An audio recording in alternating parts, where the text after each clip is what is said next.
Igeret Tchouva, commençons aujourd'hui le Perek Zayin, à page Tzadik Vav Amud Bet, 192. L'Admour Hazaken nous a expliqué dans les prakim précédents quelles étaient les répercussions, les conséquences de nos fautes. Quand quelqu'un fait une avera, il sombre du côté opposé à la Gdusha, du côté des klipotes. Son corps a sombré, sa neshama a sombré, et cette neshama n'est pas seule, elle entraîne dans sa chute l'ensemble des neshamot Israël, l'ensemble du peuple juif. Et ce n'est pas tout. Le divin aussi l'a suivi dans son délire. Alors quand on prend conscience des catastrophes en série que l'on a provoquées, on est alors plus sensible à la gravité de nos fautes, et c'est ce qui va nous aider à faire une tchouva vraie. Vraie, ça veut dire une tchouva qui sera pérenne, qui ne sera pas suivie d'une récidive, d'une rechute. En plus, on attend de nous une tchouva qui soit directe, ça veut dire une tchouva qui soit motivée par notre réflexion, par notre effort, pas par un événement ou une expérience choc que l'on aurait pu vivre. Et nous avons donc bien défini nos objectifs. La tchouva doit être vraie et directe. Et l'Admour Hazaken va nous expliquer dans le Perek Zayin comment atteindre ces objectifs. Ve'ulam derech ha'emet va'yasha, le chemin vrai et direct, pour faire tchouva. La tchouva inférieure dont on a parlé, ça veut dire la tchouva qui suit le fait d'avoir commis une faute, qui a entraîné le hé d'en bas, le shorej, notre neshama dans la mauvaise direction, le racine, notre neshama dans la mauvaise direction. Alors cette tchouva, pour être vraie et directe, eh bien, il va falloir s'y prendre de deux façons différentes. L'Admour Hazaken présente deux méthodes, deux sujets de réflexion qui vont nous engager à faire tchouva de façon vraie et directe. Pourquoi deux méthodes ? Parce que celui qui a commis une faute, il porte en lui deux systèmes qui coexistent et qui sont associés à cette faute. Ces deux systèmes, ce sont le nefesh Eloki d'une part, l'âme divine, et le nefesh Abahamid d'autre part avec le corps, l'âme animale. Et on va donc devoir travailler dans ces deux directions. Travailler à la fois sur le nefesh Elokit et à la fois sur le nefesh Abahamid et le corps. Celui qui commet une faute se retrouve dans une situation spirituelle critique. Il est en réanimation. Il faudra donc traiter à la fois la neshama, le nefesh Elokit, et le corps et le nefesh Abahamid. Ces deux méthodes, les deux procédés dont nous allons parler, ne sont pas deux méthodes optionnelles. Ce sont deux méthodes complémentaires qui permettent de gérer le problème dans sa totalité. Alors la première méthode concerne le nefesh Elokit, et l'Admour Hazaken commence et il dit Ha'alef u'le'orer rachamim elyonim kor rachamim. Première méthode consiste à éveiller la miséricorde la plus haute depuis l'origine de la miséricorde. Je vais y revenir tout de suite. Al nishmato venafsha elokit. Pour sa neshama, son âme divine, chez Nafla Mikra Rama Chaim Baruchu, qui a fait une chute depuis un toit très haut, les Bira Mikta, jusqu'à un puits très profond, Henechalot Atuma Vesitracha, ce puits très profond par lequel on désigne le côté opposé à l'Akdusha, le côté impur dans la création. Et sur l'origine de cette neshama, qui est Akadosh Baruch Hu, le Shem Havayé, les quatre lettres du nom de Dieu, comme Shkatuv, Yashuv el Hashem, Virachameu, il reviendra vers Dieu et il aura pitié de lui. De qui il aura pitié ? De lui, Perouche, le Rachamim, Alashpat Shem Havayé Baruch Hu. Ça veut dire avoir pitié de Dieu, avoir pitié de l'Amshacha, de l'énergie qui provient d'Akadosh Baruch Hu, des quatre lettres du nom de Dieu, Shinishtal Shalav Yarda Toch Echalot Asitracha, qui ont été engagés du côté opposé à l'Akdusha, du côté de l'autre côté, qui est impur, Atmeim, et qui lui apporte plus d'énergie à cause des erreurs de l'homme, à cause de ses combines, de ses mauvaises pensées. Comme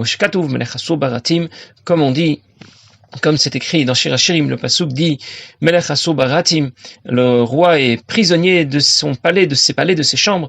Il s'agit de la vitesse de ses pensées. Hiprinat Galut Ashrina Kanal, il s'agit de l'exil de la Shrina dont on a parlé précédemment.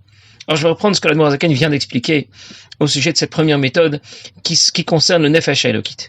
Il nous parle d'éveiller les miséricordes les plus hautes. Mimekor arachamim, de l'origine de la miséricorde. Dans les tfilotes des Aseret Yom Teshuvah, des 10 jours de Teshuvah, on dit parfois de Dieu qu'il est Avrachaman, le Père miséricordieux, et parfois on dit de lui qu'il est Avrachamim, le Père de la miséricorde. Avrachaman, ça veut dire que Dieu est notre Père miséricordieux. Dieu est notre Père, il a une certaine qualité. Il a beaucoup de mansuétude et de miséricorde pour nous. Avrachamim, ça veut dire que Dieu est à l'origine de la miséricorde qui existe dans la création. C'est lui qui l'a créée. C'est donc beaucoup plus fort. Il s'agit d'une miséricorde beaucoup plus haute. En d'autres mots, pour le dire simplement et résumer la première méthode. La première méthode que présente l'Admour Hazaken. Aie un peu pitié de ta neshama. Essaye d'avoir un peu de peine pour ta neshama. Tu t'apprêtes à commettre une faute. Tu ne vois pas quel est le problème. Écoute un peu et réfléchis bien. L'ensemble de la création a été créé par Akadosh Baruch Hu. L'origine de la création peut être comparée à un toit. La création elle-même est comparée à un puits. L'existence de la création sera comparée à une chute, d'un toit jusqu'à un puits. Mais l'Aneshama qui s'apprête à commettre une faute, elle est complètement décalée par rapport à la création. Elle vient d'au-dessus du toit, d'un toit très haut. C'est un copier-coller du divin. Elle prend racine auprès de Dieu lui-même. Et elle ne s'apprête pas seulement à descendre dans ce monde, qui est comparé à un puits. Elle s'apprête à y commettre une faute. Ça veut dire cette faute qui sera comparée à une chute dans un puits très profond. Parce que celui qui commet une faute va sombrer du côté des clipotes. Et c'est dans la création ce qui est au plus bas. Alors je récapitule. Réfléchis bien et considère. D'une part, quelle est l'origine de ta neshama, quelle est sa hauteur, quelle est sa noblesse. Et d'autre part, où tu veux l'engouffrer. Quelle chute vertigineuse tu veux lui faire subir. Et un peu pitié de ta neshama. Si quelqu'un fait un geste maladroit, il va salir le vêtement de son voisin. C'est embêtant. Mais si son voisin, c'est le préfet, le président, je ne sais pas qui, ça devient beaucoup plus grave parce que c'est quelqu'un d'important. Et quand tu commets une faute, c'est ta neshama que tu as sali. Ta neshama, en plus, c'est une partie de Dieu. Dieu qui va donc t'accompagner dans ton délire. Alors arrête tout de suite. Et un peu pitié pour Dieu qui t'accompagne. Et un peu pitié pour ta neshama. Le passouk dit, le passouk Assidé l'Admor Azaken nous dit, Veyashu el Hashem virachameu. Il reviendra vers Dieu, et il aura de la peine pour lui. Ça veut dire qu'il reviendra vers Dieu, et il aura de la peine pour Dieu. Pourquoi il aura de la peine pour Dieu? C'est lui qui a commis une faute. Parce que Dieu l'a suivi dans sa chute. Parce qu'il est Cheven Nachalato. Il est lié à Dieu comme on lie deux extrémités, comme les deux extrémités d'une corde sont liées l'une à l'autre. Sa neshama est liée à Dieu. Disons que tu n'es pas de la peine pour toi. Tu pourrais au moins avoir un peu de peine pour Dieu.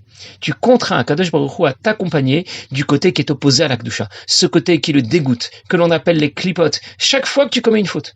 Le pasuk dit dans Shir Hashirim, Melech Asur Baratim. On parle d'un roi qui serait prisonnier de ses chambres, de son palais. Ce pasuk exprime l'idée selon laquelle Dieu nous accompagne partout où nous allons. Il s'est rendu en quelque sorte prisonnier de la situation, prisonnier de tes décisions. Dieu ne t'abandonne jamais. En même temps, c'est bien de savoir, mais il faut savoir, quelles que soient tes décisions, il t'accompagne là où tu vas, même lorsque tes décisions ne sont pas les bonnes. On a parlé de Reit et Mocha. Ra'at, en araméen, ça veut dire courir. Ça désigne nos pensées qui courent dans tous les sens. Ce ne sont pas toujours de bonnes pensées. Et Dieu s'est lié à nous et nous accompagne dans toutes nos pensées. Dieu est engagé, si on peut dire, prisonnier de nos pensées. Reit et mocha. Et c'est ce qu'on appelle l'exil de la Shrina. Nos pensées, nos paroles, nos actions peuvent nous faire sombrer de la même manière du côté du mal, du côté des clipotes. En réalité, la pensée est le vêtement de l'âme le plus profond, comme on l'a vu dans les premiers prakim de l'Ikuta Marim. Et c'est donc le vêtement de l'âme qui sera le plus affecté par les fautes que l'on va commettre. On accorde en général plus de gravité à nos gestes, quand quelqu'un s'est mal comporté, ou bien un peu moins, déjà, à nos paroles, parce que s'il a dit quelque chose qui n'était pas très joli, bon, c'est embêtant, mais c'est pas si grave. Et on accorde en général beaucoup moins de gravité à nos pensées, à nos mauvaises pensées. En réalité, les conséquences désastreuses de nos fautes sont bien plus graves pour nos pensées, un peu moins pour nos paroles et encore moins pour nos actions. Quelqu'un a un vêtement qui s'est sali à l'extérieur, c'est désagréable. Mais quand ce sont les sous-vêtements qui sont salis, c'est beaucoup plus désagréable. Et les vêtements de l'âme les plus profonds, ce sont les pensées de l'homme. Voilà à quoi il va falloir réfléchir. Et l'Admor Zaken va nous dire tout de suite qu'il y a un moment privilégié pour y penser. Et il dit, Tikkun Chatzot, le moment privilégié pour mener cette réflexion concernant le Nefesh HaElokit, la pitié qu'on pourrait avoir pour notre Neshama, c'est le moment de Tikkun Chatzot. Je vais y revenir tout de suite. Comme c'est rapporté dans le Sido. C'est ça que dit le pasuk Sham là-bas, Nafla Teretro chez nous. Oina lanu kechatanu. La couronne de notre tête est tombée. Qu'est-ce que c'est que la couronne de notre tête? Malheur à nous, car nous avons fauté. Pour ça qu'Akadosh Baruch Hu est appelé Melech Alouv, un roi méprisé. Dans Pirkei Chalot, un livre qui a été écrit par Rabbi Ishmael, comme écrit Rav Moshe Cordovero, il n'y a pas de mépris plus haut que celui-là. Et spécialement quand quand on va bien considérer Bigdulat Ensof Baruch Hu, la grandeur de Dieu, mais Malé Kol Almin, Sovev Kol Almin, qui est à la fois intégré à la création, au-delà de la création. Kol Echad Ve'echad Lefi Shi'ur Sirklo Va'avanato. Chacun à la hauteur de sa réflexion, de son intelligence. Yitmarmer Alze Meod Meod. Il aura beaucoup d'amertume pour ça. Il sera très amer de la situation qu'il a provoquée pour lui, pour sa Neshama et pour la Shrina. Bien. Admor Zaken vient de nous dire que le meilleur moment pour mener la réflexion dont on a parlé, au sujet de la situation désastreuse de notre Nefesh HaElokit, notre âme divine quand on commet une faute, c'est le moment de Tikkun Chatzot. Il s'agit d'une fila que l'on ne pratique pas souvent à notre époque. Il s'agit d'une fila relativement courte, au cours de laquelle on se lamente pour la destruction du Beth Amikdash, pour l'exil au milieu de la nuit. On demande à Kadosh Baruch Hu de nous libérer de cet exil. Et si cette fila est sincère, eh bien on ne peut pas ensuite aller dormir tranquillement. On va continuer à étudier jusqu'au matin, prier ensuite Shachrit, la journée continue. Ça veut dire que il ne s'agit pas, quand on voit le Tikkun Chatzot, il ne s'agit pas de se lever au milieu de la nuit, réciter quelques pages du Sido et retourner dormir tranquillement sur ses deux oreilles. C'est un seder, c'est une procédure bien plus intense, profonde, une démarche sérieuse qui concerne la destruction du temple, la destruction du Beth Amikdash et l'exil de Bnei Israël, l'exil de la Shrina. Et lorsque ce seder est suivi, cette procédure, cette démarche sérieuse est suivie convenablement, alors on s'est tellement lamenté pour la destruction du Beth Amikdash, pour l'exil de la Shrina, que on souhaite tout faire pour remédier à cette situation. Naturellement, on va continuer à étudier jusqu'au matin. Bon, vous comprenez maintenant pourquoi c'est une fila que l'on ne pratique plus tellement, parce qu'on est assez loin de tout ça. Mais si vraiment on avait de la peine pour Dieu, pour notre Neshama, pour la destruction du Beth Amikdash, pour l'exil dans lequel on se trouve, eh bien c'est le Seder qu'on aurait dû suivre. Bon, concrètement, à notre époque, on mènera plutôt cette réflexion, le moment privilégié pour mener cette réflexion sera celui de Kriyat Shema Shalamita. On y trouve aussi le Teilim Nun Aleph, le psaume 51, où on évoque aussi l'exil de la Shrina. Et c'est donc le bon moment pour y réfléchir sérieusement. Le pasuk à cité l'Admour Azaken dit « Nafla ater et roshenu » La couronne de notre tête est tombée. Notre tête, roshenu, c'est notre Neshama. Et la couronne de notre tête, ater et roshenu, c'est Dieu qui est à l'origine de notre Neshama, qui est au-delà de notre Neshama.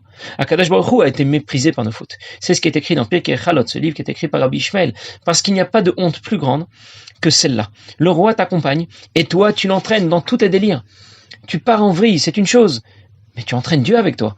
Et plus tu vas considérer sérieusement la grandeur de Dieu, et plus tu vas prendre conscience des conséquences catastrophiques de tes fautes. Combien tu as affecté ta Neshama, combien tu as méprisé Akadosh Baruch Hu. Voilà pour la description dans la première méthode que présente l'Admour Zaken, pour nous aider à atteindre nos objectifs, faire que notre tchouva soit vrai, faire que notre tchouva soit direct. Une première méthode qui engage d'abord le Nefesh Elokit. La deuxième méthode que nous verrons la prochaine fois va plutôt concerner le Nefesh Abamit. On raconte qu'un certain chassid, Reb Gershon Ber, avait l'habitude d'étudier la Torah jour et nuit, de prier. Il avait un engagement profond dans Avodat Hashem. Et très tard dans la nuit, après une longue journée d'études et de prière, il commençait Kriyat Shema Shalamita avant d'aller dormir. Et Kriyat Shema Shalamita ne durait pas que quelques minutes. Ça durait un certain temps, un long moment. Et il se préparait de cette manière à Birkat Hamapil, la dernière bracha que l'on fait avant de s'endormir. Il avait l'habitude de dire, Gershon Ber, comme pour s'adresser à soi-même, tu vas aller dormir. Il faut faire tchouva.